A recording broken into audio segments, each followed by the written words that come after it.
बिस्मिल्लाहिर्रहमानिर्रहीम। अस्सलाम वालेकुम। इस वीडियो में हम मुस्लिम लीग नून की पार्लिमानी पार्टी के इजलास के हवाले से मज़ीद तफसीलात जो सामने आई हैं उस पर बात करेंगे और साथ ही बात करेंगे पीडीएम में इख्तिलाफात की। मरियम साहिबा ने कल पार्लिमानी पार्टी के इजलास की सरबराही की थी, सदारत की थी, उसमें वो खुद शरीक हुई थी और उस हवाले से मैंने कुछ चीज़ें आपके सामने रखी थी। मज़ीद जो मालूमात सामने आई हैं उसमें तारिक अजीज़ साहब की ख़बर के मुताबिक उनकी ख़बर में ये दावा किया गया है, ये इंकशाफ किया गया है कि मरियम साहिबा को मुस्लिम लीग नून के पार्लिमानी जो आप समझे मेंबरान हैं, वो लोग जो MNAs हैं, उनका जो व्हाट्सएप ग्रुप है उसमें मरियम साहिबा को शामिल किया गया है और मरियम साहिबा ने उसके ग्रुप का कंट्रोल संभाल लिया है। इससे पहले उस ग्रुप को मेन जो देख रहे थे वो शहबाज शरीफ देख रहे थे, फिर वो गिरफ्तार हो गए। शहबाज शरीफ के बाद ख्वाजा आसिफ देख रहे थे और अब मरियम साहिबा ने बरह रास्त खुद ही उसका कंट्रोल संभाल लिया है। तो अब शहबाज शरीफ साहब का आहिस्ता आहिस्ता, क्योंकि वो वैसे ही जेल में है और उनके बाद ख्वाजा आसिफ वो भी जेल में है, तो मरियम साहिबा को ये अच्छा मौका नजर आया है कि उन्होंने अब उस ग्रुप का भी कंट्रोल संभाल लिया है। अब वो खुद पार्लिमानी मामलात को बरह रास्त खुद देखेंगी। आप अंदाज़ा लगाएं कि मुस्लिम लीग नून के तमाम MNAs उन मरियम साहिबा के अब ज़ेर असर, ज़ेर कंट्रोल और उनके अहकामात और उनके हिदायत को लेंगे। जो MNA का इलेक्शन भी नहीं लड़ सकती क्योंकि वो कन्विक्टेड हैं। जब तक उनकी कन्विक्शन ख़त्म नहीं हो जाती तब तक वो इलेक्शन नहीं लड़ सकती। शहबाज शरीफ का जो चैम्बर है, जो अपोजिशन लीडर का चैम्बर है, वहाँ पर भी अब मरियम साहिबा के जो करीबी लोग हैं उनका कब्ज़ा होगा, उनका कंट्रोल होगा। शहबाज शरीफ ग्रुप के लोगों का हर जगह से उनको साइडलाइन किया जा रहा है। अब दूसरा जो मामला है वो है PDM के खिलाफात। इससे जुड़ी जो पहला जो मैंने इशू बताया है, इससे जुड़ी हुई नून लीग की पार्लिमानी पार्टी के इजलास में जो करारदाद पास की गई है उसमें क्या चीज़ें वो मैं एंड में आपके सामने रखूँगा। लेकिन PDM में नून लीग और पीपल्स पार्टी आमने सामने हैं, इख्तिलाफात बढ़ते चले जा रहे हैं। पीपल्स पार्टी भी वो भी डट गई है, उन्होंने भी अब जो है वो जवाबी वार किया है। अब पीपल्स पार्टी ये कह रही है कि PDM की तबाही और बर्बादी की ज़िम्मेदार मरियम नवाज़ हैं। इससे पहले आपने देखा नून लीग में ये कहा जाता है, नून लीग में बहुत से लोग ये कहते हैं कि आज नवाज शरीफ जिस दहाने पर पहुँचे हुए हैं, आज नवाज शरीफ जहाँ पर पहुँच चुके हैं, आज नून लीग जिस मुश्किल का शिकार है, इस तमाम की ज़िम्मेदार मरियम साहिबा हैं। तो अब PDM की तबाही और बर्बादी का ज़िम्मेदार भी मरियम साहिबा को करार दिया जा रहा है। पीपल्स पार्टी का ये कहना है कि जो ऑप्शन सबसे आखिरी था वो मरियम साहिबा ने सबसे ज़्यादा उसको प्रोपिगेट किया। इस्तीफ़ों के मामले को उन्होंने बहुत ज़्यादा प्रोपिगेट किया, उन्होंने इस पर बहुत ज़्यादा बात की। आर या पार के बयानात हों या इमरान खान की हुकूमत के जनवरी या दिसंबर में ख़ात्मे की बात हो, इस तरह के बयानात शिद्दत के साथ वो देती रही हैं। और पीपल्स पार्टी का ख्याल है कि मीडिया हाइप क्रिएट करने के लिए, मीडिया में कवरेज लेने के लिए मरियम साहिबा ने ऐसे दावे करती रही जिन दावों का PDM की हिकमत अमली से कोई तल्लुक नहीं था। इसके अलावा पीपल्स पार्टी का ये भी कहना है कि नून लीग के जो लोग हैं, इन्होंने कोई कानूनी राय नहीं ली थी, इन्होंने कोई मुशावरत नहीं की थी, इन्होंने बग़ैर मुशावरत के ये बयानात देते रहे, ये दावे करते रहे, लेकिन उन दावों का कानूनी हवाले से उन दावों की कोई हैसियत नहीं थी।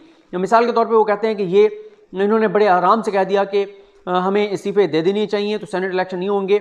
वो फिर एतजाज़ अहसन साहब ने भी कहा, रज़ा रबानी हो, एतजाज़ अहसन हो, लतीफ़ खोसा हो, तमाम की राय ली, फारूक नाइक हों, पीपल्स पार्टी के जो भी लीगल माइंड्स हैं उन सब की राय ली गई। उनमें से एतजाज़ अहसन साहब ने तो सबसे पहले TV चैनल्स पर कह दिया था, तो उसमें यह आया कि सेनेट इंतखाबात नहीं रोकेंगे। फिर उनका ये कहना था कि इन्होंने कहा कि जी ठीक है, आप अगर सिंध असम्बली ख़त्म कर देते हैं, सिंध से आप इस्तीफ़े दे देते हैं तो तब सेनेट इंतखाबात नहीं हो पाएंगे। वो कहते हैं हमने ये देखा तो इस पर भी हमें पता चला कि ये तो सिर्फ सिंध की हद तक रुकेंगे, बाकी ये नहीं रुकेंगे। फिर उन्होंने कहा कि ये ज़िमनी इंतखाबात में भी हमें मरवाना चाहते थे, अगर हम सारे इज्तिमाई इस्तीफ़े दे देते, स्पीकर स्टेप बाई स्टेप उनको मंजूर करते चले जाते और साथ ही ज़िमनी इंतखाबात होते चले जाते। तो इस तरह से इन्होंने प्रॉपर मशवरा ही नहीं किया। नून लीग जो है वो जज्बात से काम ले रही थी, जोश से काम ले रही थी, होश से काम नहीं ले रही थी। लेकिन इस तरह की तहरीक में, इस तरह के मौके पे आपने तमाम लीगल चीज़ों को आपने जहन में रखना होता है और तमाम इन मामलात को देख कर चलना होता है। तो अब जैसे मैंने कहा कि जो पीपल्स पार्टी है वो मरियम साहिबा को ज़िम्मेदार करार दे रही है। नून लीग में और पीपल्स पार्टी में आप देखेंगे आपके मज़ीद बयानात एक दूसरे के खिलाफ आएंगे। नेक्स्ट वीडियो में खैर किसी में बात करेंगे कि किस तरह से नून लीग ने तो सरेंडर कर दिया, लेकिन पीपल्स पार्टी डट गई है और भरपूर अंदाज से वो बयानात भी दे रहे हैं और डट के वो अपना मौका भी पेश कर रहे हैं। पार्लियामेंट के हवाले से तारिक अजीज़ साहब ने अपनी खबर में ये दावा किया है कि नून लीग ये तय कर चुकी है कि अब हमने पार्लियामेंट को नहीं चलने देना, हमने वॉकआउट करना है, कोरम की निशानदेही करनी है, कोरम पूरा नहीं होने देना, पार्लियामेंट का इजलास नहीं चलने देना, कौमी असम्बली को चलने नहीं ना चल सके। जबकि दूसरी तरफ पीपल्स पार्टी का मौक़िफ़ मुख्तलिफ है। पीपल्स पार्टी का ये मौक़िफ़ है कि असम्बली को चलना चाहिए। पीपल्स पार्टी का ये मौक़िफ़ है कि वहाँ पर अवामी इशूज़ पर बात होनी चाहिए। पीपल्स पार्टी का ये मौक़िफ़ है कि वहाँ पर जो है वो महंगाई पर बात होनी चाहिए, बेरोज़गारी पर बात होनी चाहिए, हुकूमत को तनकीद का निशाना बनाना चाहिए, हुकूमत को पार्लियामेंट के अंदर टफ टाइम देना चाहिए। लेकिन नून लीग कहती है कि पार्लियामेंट को चलना ही नहीं चाहिए। यहाँ पर भी इन दोनों के दरमियान इख्तिलाफ़ात हैं।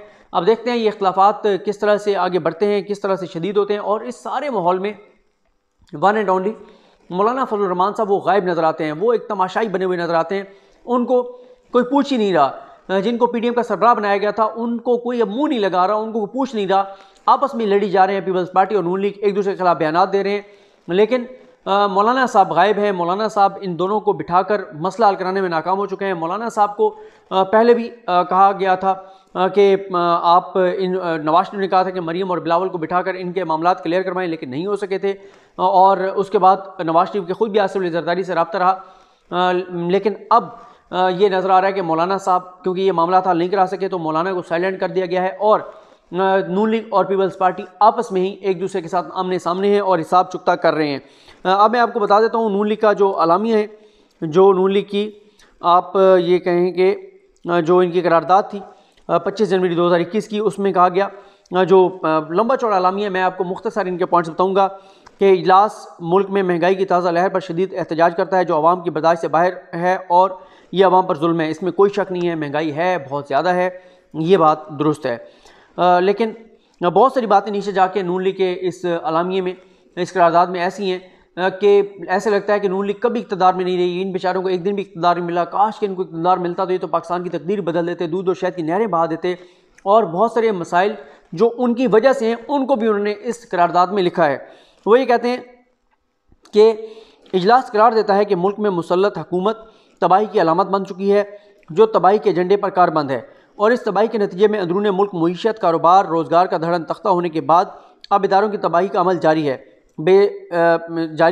दाखिली और खारजा सतह पर पाकिस्तान को एक फेल रियासत बनाया जा रहा है।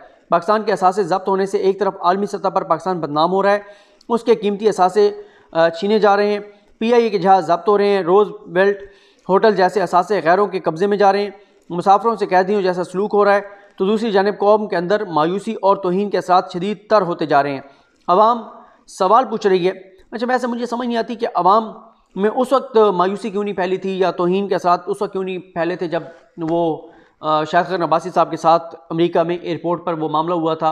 और मैं बार बार कहता हूँ कि उस वक्त अवाम के अंदर क्यों ये तासुरात नहीं आए थे जब वज़ीर-ए-आज़म हमारा एक और मुल्क में नौकरी कर रहा था, वज़ीर दिफा, वज़ीर ख़ारजा एक और मुल्क में नौकरी कर रहा था, वज़ीर दाखिला के पास भी बाहर का कामा था, तो उस वक्त क्यों नहीं ये मसाइल सामने आए थे। उसके बाद वो कहते हैं कि